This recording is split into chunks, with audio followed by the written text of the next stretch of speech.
Okay, तो आज हम जो स्टार्ट करने जा रहे हैं टॉपिक वो है इन फोरेंसिक साइकेट्री, जिसमें हम पढ़ेंगे इंसेन पीपल के बारे में।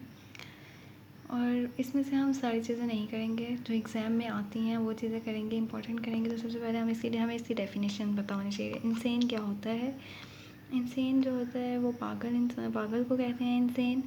पागल इंसान कौन होता है? वो कम्युनिटी का वो मेंबर होता है जो खुद को लुक आफ्टर नहीं कर सकता और अपने काम जो है वो मैनेज नहीं कर सकता। वो दूसरे लोगों के लिए वो डेंजरस होता है बिकॉज ऑफ मेंटल डिजीज़ की वजह से। तो उसको हम कहते हैं इंसेन।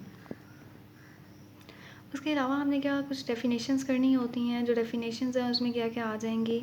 एक तो डेलीरियम की डेफिनेशन बहुत इंपॉर्टेंट है। डेलीरियम क्या होता है? डेलीरियम एक एक्यूट मतलब सडन कन्फ्यूजनल स्टेट होती है, जिसमें क्या होता है कि पर्सन जो है वो पर्सन का जो मेंटल स्टेटस है वो चेंज हो जाता है और वो डिसोरिएंटेड और डिस्ट्रैक्टेड होता है। मतलब वो अपने काम को फोकस नहीं कर सकता, उसकी कन्फ्यूजन होती है, कन्फ्यूजनल स्टेट ऑफ माइंड होता है। तो इसमें होता किस वजह से है? मे बी उसको हाई फीवर हो।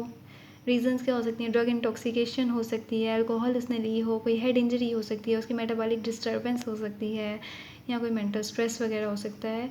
तो इसकी वजह से वो अपने काम जो है वो डिसोरिएंटेड और डिस्ट्रैक्टेड करता है। और इसमें ये ज़्यादा कॉमन जो होता है वो ऑल पीपल में होता है। उसके अलावा और डेफिनेशन जो हैं वो हम दूसरी बुक से करेंगे। आमिर सलीम से हम बाकी डेफिनेशंस करेंगे। मैंने तो आमिर सलीम से की हैं, तो मैं आपको यहीं से करवाऊँगी। कि एक हमने करनी है वो डिलीरियम की कर ली। डिलोयन क्या होता है? डिलोयन जो है वो फॉल्स बट फिर्म बिलीफ होता है। कोई ऐसी चीज़ जो हकीकत में नहीं है लेकिन उस पर इंसान को पूरा यकीन होता है। तो ये किस कंडीशन में हो सकता है? शिज़ोफ्रेनिया की कंडीशन में हो सकता है। आपने बस इसमें यही बताना होता है। नेक्स्ट हम डेफिनेशंस ही करेंगे, डेफिनेशंस ही आती हैं। तो नेक्स्ट होती है इल्यूजन। क्या होता है? इल्यूजन जो होता है फॉल्स इंटरप्रिटेशन होती है ऑफ द एक्सटर्नल स्टिमुलस। उसमें एक्सटर्नल स्टिमुलस नहीं था, इसमें एक्सटर्नल स्टिमुलस प्रेजेंट होगा लेकिन उसकी रियल एग्जिस्टेंस होती है, लेकिन बंदा उसको कुछ और समझ रहा होता है, वो चीज़ कोई और होती है।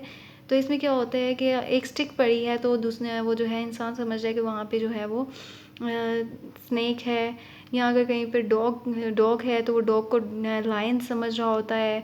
मतलब चीज़ होती है लेकिन उसकी फॉल्स इंटरप्रिटेशन होती है। उसके अलावा हेलुसिनेशन क्या होती है? हेलुसिनेशन होती है कि फेक परसेप्शन होती है विदाउट सेंसरी स्टिमुलस। इसमें स्टिमुलस कोई नहीं होता है, सेंसरी स्टिमुलस नहीं होता है, लेकिन एक उसकी फेक परसेप्शन होती है। इसमें हमारे पास ये होता है कि जैसे हम कहते हैं कि हमें कोई आवाज़ दे रहा है, या हमें कुछ आवाज़ें आ रही हैं, हमें यहाँ पे कोई चीज़ नज़र आ रही है, तो हेलुसिनेशन होती है। एक्चुअली वो कोई उसका कोई सेंसरी स्टिमुलस नहीं होता है, आवाज़ नहीं आई होती है, हमें आवाज़ आ रही होती है। तो इसकी कुछ टाइप्स हैं जिनको आपने याद रखना है कि एक विजुअल हेलुसिनेशन होती है, ऑडिटरी होती है, ऑल्फैक्टरी और गस्टेटरी होती है, और टेक्टाइल होती हैं।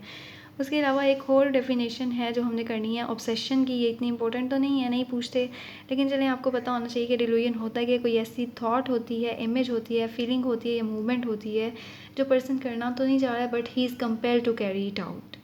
ठीक है। फॉर एग्ज़ाम्पल इसमें बंदे को फियर होता है of open and close space का, एनिमल्स का फियर होता है, डॉग्स, कैट्स एक्सेट्रा।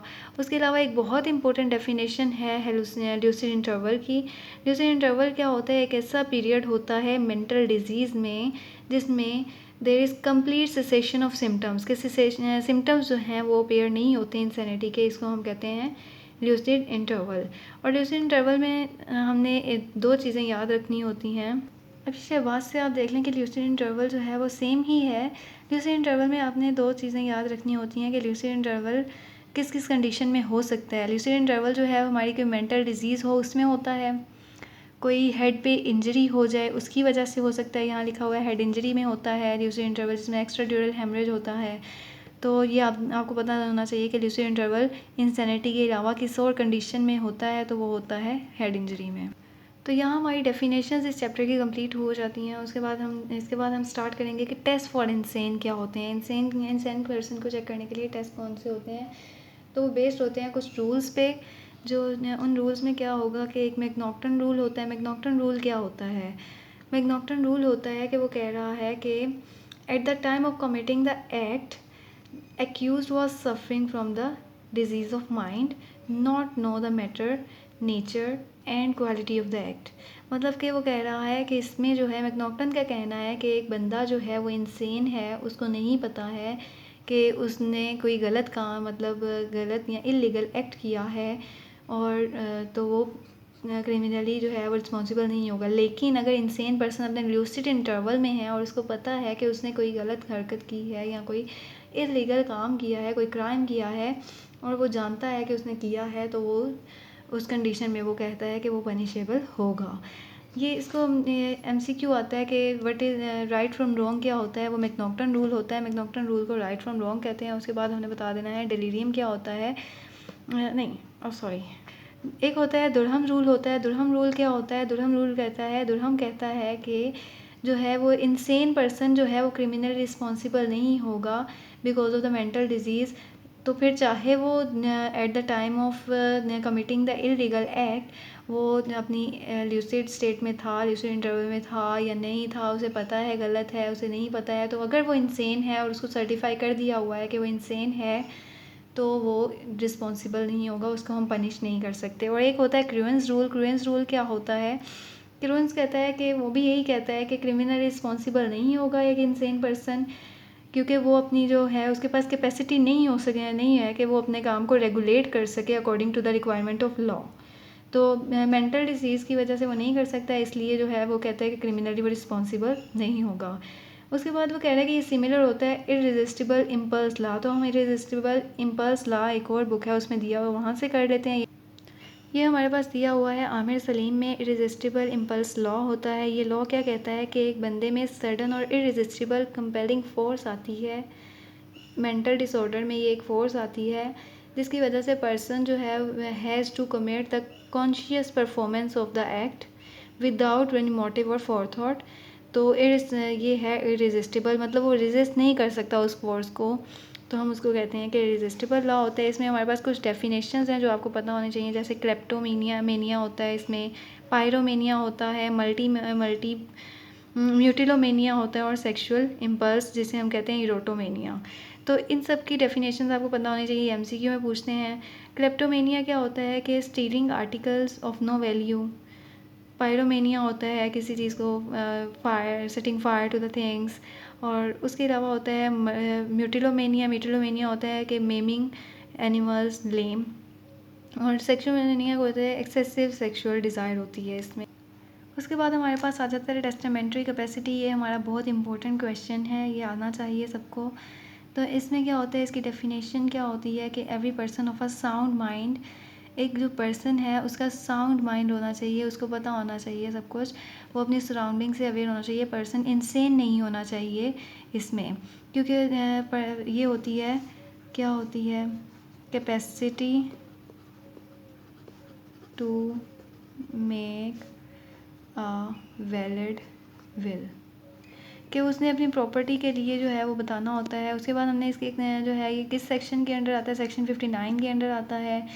और इसकी एक्सप्लेनेशन हम करें, एक्सप्लेनेशन में हमने इसके लीगल एस्पेक्ट देखना है। लीगल एस्पेक्ट में क्या होता है कि माइंड जो है वो इसमें मतलब ओके, तो फर्स्ट वाले में हमने डेफिनेशंस रूल्स कर लिए जो इंपॉर्टेंट हैं, वो चीज़ें कर ली। अब इसमें हम एक बहुत इंपॉर्टेंट क्वेश्चन है हमारे पास, वो है टेस्टामेंट्री कैपेसिटी। तो टेस्टामेंट्री कैपेसिटी की सबसे पहले हम डेफिनेशन करेंगे। डेफिनेशन लिखी हुई है यहाँ पे, ओके लेट मी फोकस।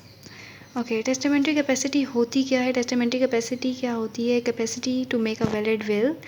इसमें वो कहते हैं the law defines it as the possession of the sound disposing mind compos mentis होना चाहिए, बंदे का साउंड डिस्पोजिंग माइंड होना चाहिए, which must be certified by doctor. ये इसकी डेफिनेशन एज इट इज़ आपने करनी है।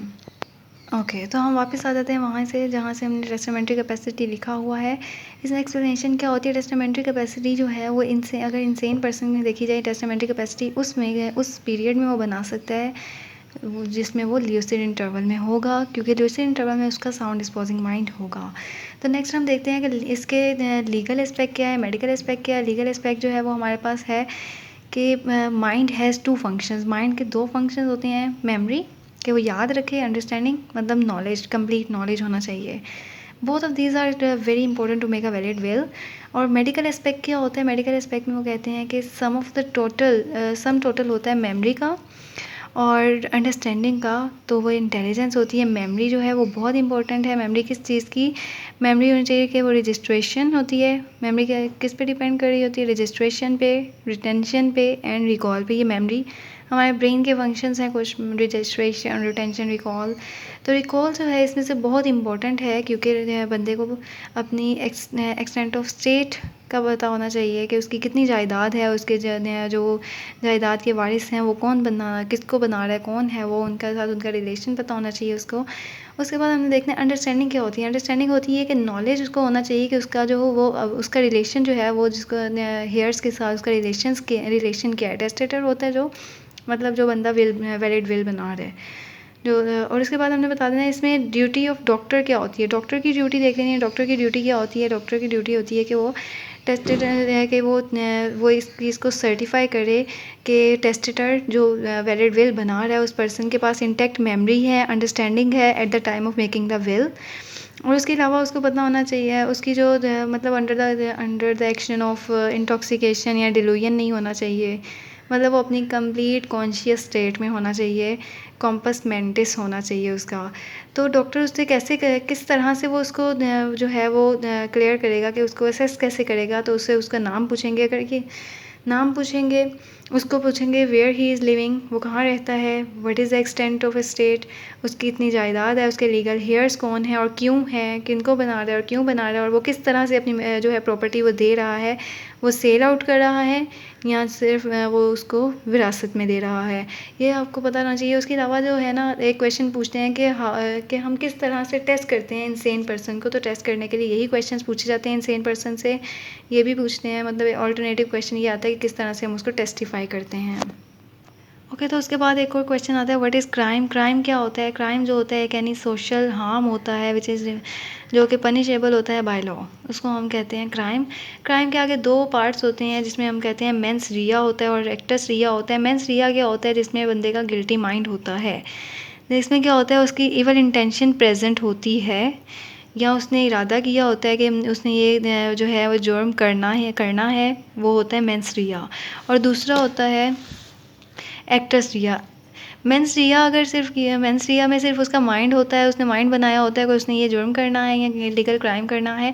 और दूसरा जो है एक्टस रिया जो होता है वो उसमें परफॉर्म करता है, एक्शन जो है वो उसमें प्रेजेंट होता है, मतलब वो उस इलीगल या क्राइम को जो है वो कर चुका होता है, कमिट कर चुका होता है। उसके बाद हमने देखना है कि मेंस रिया अगर सिर्फ मेंस रिया हो और एक्टस रिया ना हो तो वो क्या होगा, क्राइम नहीं होगा। अगर मेंस रिया ना हो मतलब उसका माइंड ना हो वो करने का क्राइम करने का लेकिन उसने कर दिया हो विदाउट एनी मोटिव तो भी वो क्रिमिनल नहीं होगा। और अगर एक्टस रिया और मेंस रिया मतलब उसने परफॉर्म भी कर दिया है क्राइम और उसका माइंड पहले से बना हुआ था तो जो है वो क्राइम कंसीडर होगा और वो क्रिमिनली जो है वो रिस्पॉन्सिबल होगा, पनिशेबल होगा।